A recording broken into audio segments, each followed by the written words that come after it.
And this is a one-man show. It's about the president. We've had statements even from the United Opposition that if they get into power, whenever, they will do away with some of the things this president has done, because it is not a framework away from the president. It is a political figure who's pushing for this. How sustainable is it? And is there a cost linked, a risk cost, if at all a different administration comes into place and does away with everything this president will have come up with? You know, in the Muli, I started by questioning the fourth estate and the media. It seems also you rely, the basic of the fourth estate, they don't seem to do their research very well. Allow me to go to the Kenya Kwanza plan.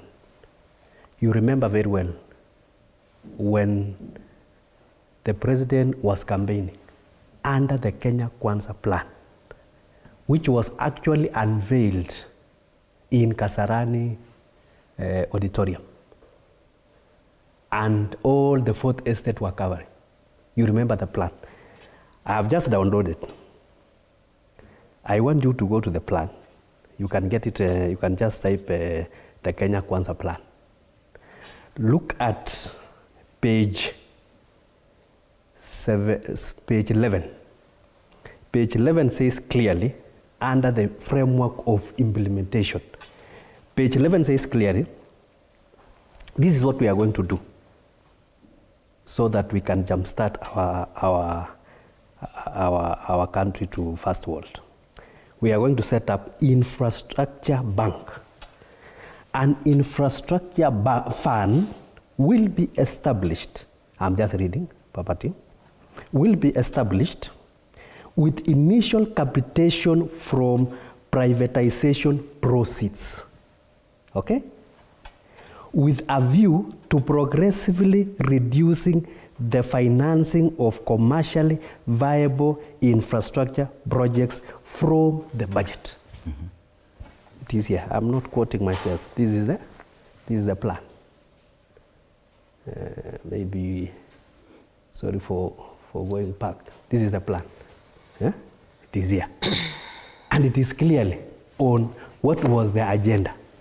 Unless you guys, you are totally... Don't you think Don't you think it is presumptuous? No, so when you say... a plan that would take about 30, 40 years to implement. You see the narrative... A government that only has 5 years mandate. The narrative you have tried to push is that the president is a one-man show and he seems to have muscled out parliament and he is implementing his own agenda, while very clearly written and released officially, we have the plan, and the plan says we are going to set up a privatization, an infrastructure fund, initially from privatization of government-owned parastatals.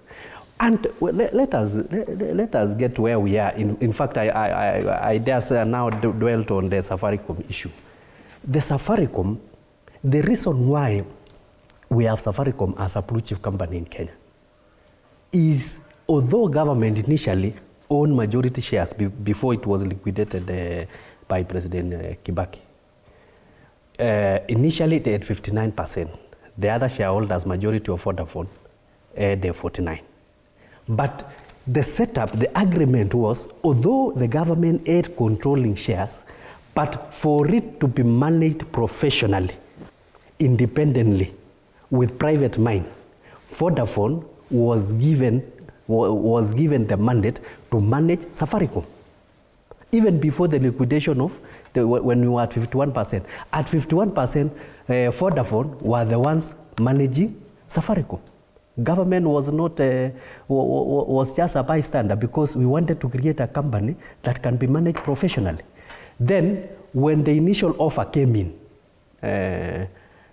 through President Kibaki, we liquidated up to now we are in 35%, I presume so. And Vodafone is still critical. So the reason the government is engaging Vodafone is for the good reason that it was even engaging when the government had majority shares, because they identified the know-how and the capacity and the experience of Vodafone to run tech companies. Now we are at the position whereby we want to dispose of 15% of our share of our shareholding. For that company to still have that foresight of Vodafone to still manage, then the best way, because at the end of the day we are looking, we have a stake. The best way is to actually engage Vodafone to take up the shares the government is releasing, so that at the end of the day they can have controlling shares to be able to continue managing professionally Safaricom the way they have been managing. You get? We don't want to release something, then all of a sudden somebody comes, Chinese or something, all of a sudden we lose the entire company. So some things are strategic. It's well and good, Kiplagat. So let us agree first. Let us agree first in this panel is that the president is true to the plan. My concern is that he was elected on. My concern is, and Bwana Sossion drew parallels with the Vision 2030. Vision 2030 is a plan that carries the whole nation forward. No, and belongs to the whole country. No. It is not a plan for one political party. It is not. You just quoted the Kenya Kwanza. Just allow me. If I tell you, as you continue, you've just quoted the Kenya Kwanza. No, allow me to set the record. Allow me to ask this question so that you can continue. Okay. You've just quoted the Kenya Kwanza manifesto. Yes. About first world status. Yes. It is not part of the nation's plan. There are risks that if the president, and in the next 2 years elections are coming, who knows, he might not be president in 2028. Yes, unless now you know something different. There are real chances that he may not be president in 2028. This ambitious plan, how do you ring-fence it? Now, may I ask you a very good question? Suppose maybe, let's even go to student politics or something like that. Suppose I'm contesting for the chairmanship. And in campaigns, I come and tell you intimately, I'm going to make sure that I give you uji every morning. And you elect me on that, the promise of giving you uji. But the president has admitted may I finish? It will take 30 years. No, may I finish?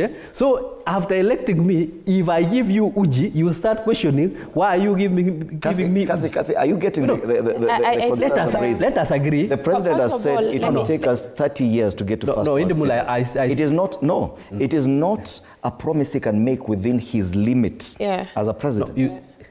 Okay, maybe I can come in and assist. I'll come back to you, Bwana Kiplagat.